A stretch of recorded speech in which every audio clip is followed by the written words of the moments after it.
Nature Peinture avec Joël, votre podcast bien-être avec la créatrice de la méthode Belly Lab.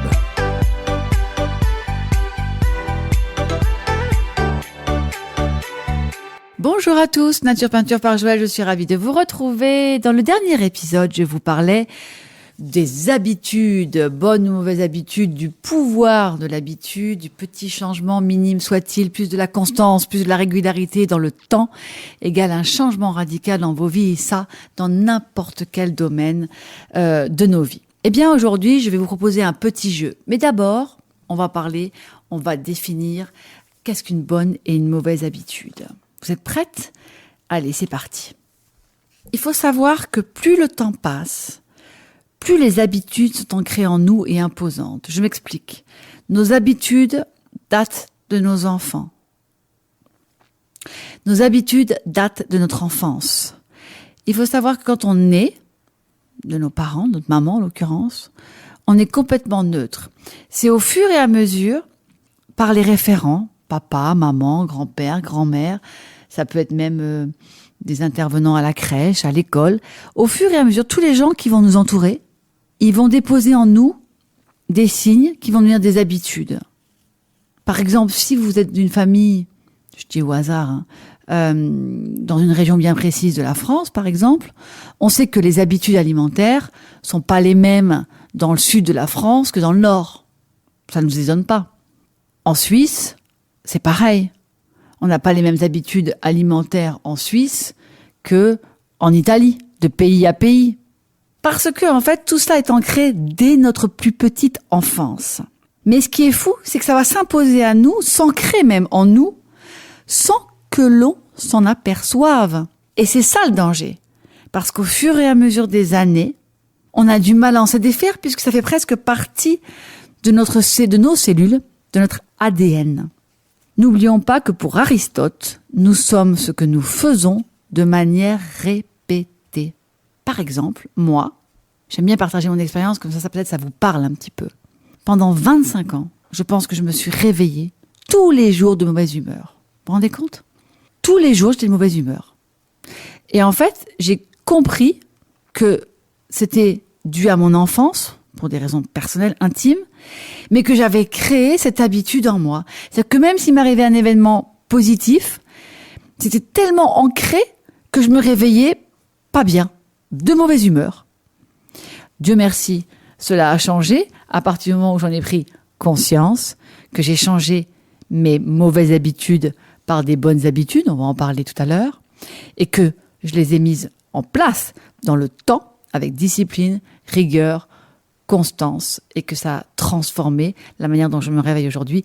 Je me réveille avec le sourire et je dis merci à la vie tous les jours. Le dictionnaire dit: une habitude est une disposition acquise relativement stable qui devient une seconde nature. On va insister quand même sur le relativement stable parce que on peut quand même changer parfois d'habitude de manière ou d'une autre. C'est pas toujours quand même la même habitude au même moment, à la même heure et la même nature d'habitude. Mais il y a quand même un lien.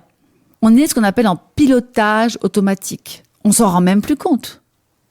On se brosse les cheveux, on se lave les dents, on va aux toilettes, on prend la douche, on prend la voiture. Et il y a plein de sujets ou d'actes dans la journée. Je suis certaine que si vous faisiez vous preniez un petit carnet et que vous notiez tout ce que vous faites en pilotage automatique, je crois que vous seriez très étonné vous-même de la conscience que vous mettez dans vos actes.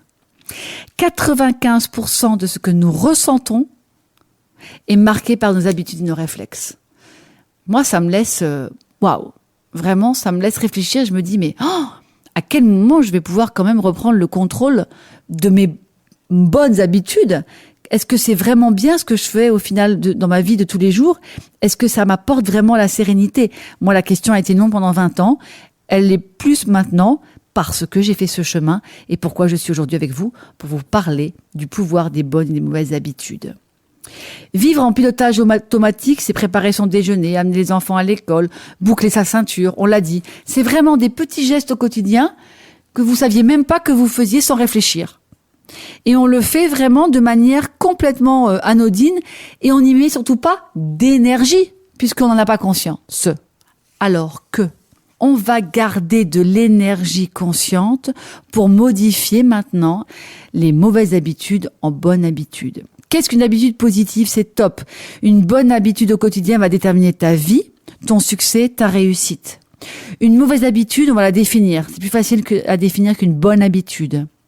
Une mauvaise habitude, c'est une répétition qui ne prépare aucune sortie de la répétition, c'est-à-dire je m'en sors pas, qui m'isole des autres et m'accapare l'esprit. En gros, ça me prend la tête au lieu de me la libérer. Je répète, c'est important. Une mauvaise habitude est une répétition qui ne prépare aucune conscience, aucun exercice en fait. On n'en sort pas de cette répétition puisqu'on n'en a pas conscience.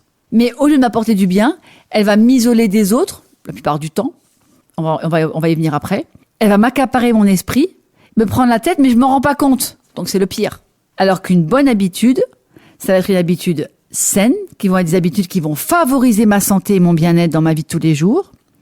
Je vais m'en rendre compte parce que ça va me procurer du plaisir. Comme par exemple, évidemment, faire du sport, bien manger, bien dormir, avoir une routine du matin, avoir une routine du soir, être avec mes amis, avoir une relation, faire attention à la manière dont je parle à mes amis. Ça, ce sont des bonnes habitudes parce que ça m'apporte du bien-être. Et pour savoir si une habitude, elle est bonne ou mauvaise, il faut se demander quelle relation vous entretenez avec elle. Est-ce que c'est individuel ou social? C'est-à-dire, est-ce que c'est une habitude qui n'engage que vous? Ou alors, est-ce que c'est une habitude qui va aussi vous permettre d'aller vers l'extérieur, vous rendre encore plus solaire? Sachant que, j'espère que vous me suivez, les mauvaises habitudes, je vous rappelle, vous isolent. Un exemple. Vous vous sentez grosse ou gros. On va parler pour les femmes. C'est quand même plus souvent féminin. Vous voulez vraiment maigrir. Vous vous sentez mal. À l'extérieur, vous n'osez pas mettre en maillot de bain sur la plage. La plage, c'est le tribunal. J'appelle ça le tribunal du bon et du mauvais. C'est-à-dire, c'est le tribunal où on vous dit si t'es grosse ou pas. Le regard des autres, évidemment. J'appelle ça le tribunal de la plage. Vous n'osez pas vous mettre en maillot de bain. Eh bien là, ça veut dire que la bonne habitude à prendre tout de suite, c'est qu'est-ce que vous allez faire pour, en quelque temps, perdre du poids, avoir plus confiance en vous. Vous avez déjà 2 choses à faire. Et avoir moins l'impact du regard des autres. Qu'est-ce que je vais faire comme action? 1, je vais arrêter de manger du sucre, par exemple. Ça, c'est pour maigrir. Confiance en moi. Eh ben, je vais lire, je vais écouter des podcasts de Joël, je vais comprendre qu'est-ce que la confiance en soi par rapport à l'estime de soi. Je vais regarder au niveau émotionnel qu'est-ce qui se passe, je vais me renseigner. Et puis le regard des autres, c'est pareil. Comme je vais commencer à perdre du poids, que je vais avoir plus confiance en moi, ou en tout cas plus d'estime de soi, eh bien, j'aurai de moins en moins l'impact du regard des autres. Mais pour cela, il faut mettre en place des habitudes. Ça va pas se faire du jour au lendemain. Ça va pas se faire en restant sur son canapé. Ça, c'est pas possible. C'est du rêve. Et pour cela, je vous propose quelque chose, un petit jeu. Vous pouvez faire avec vous-même. Vous prenez un carnet et vous notez bonnes habitudes 2 points, mauvaises habitudes 2 points dans une journée. Vous répertoriez toutes vos bonnes et mauvaises habitudes. Je crois que vous allez être très surpris de la manière dont vous gérez, en fait, vous pilotez en mode automatique vos journées. Pas toujours facile de distinguer les mauvaises habitudes des bonnes. On pense parfois à tort qu'une habitude qui n'a pas d'impact sur ma vie, finalement, eh bien, elle a un gros impact. Il faut absolument y réfléchir, et c'est ce que je vous engage à faire maintenant, prendre conscience des bons gestes et des bonnes habitudes que vous allez pouvoir mettre en place pour changer quelque chose dans votre vie. Alors, à vous de jouer. C'était Joël, Nature Peinture. Merci d'avoir écouté ce podcast. Tout de suite, Joël vous offre un bon de réduction de 25% valable jusqu'au samedi 7 octobre sur tous les programmes du site de Bellilab. Et le code promo, c'est Nature Peinture 11. Offre non cumulable. Le podcast Nature Peinture avec Joël est à retrouver sur toutes les plateformes de streaming et sur les réseaux sociaux The Bellilab.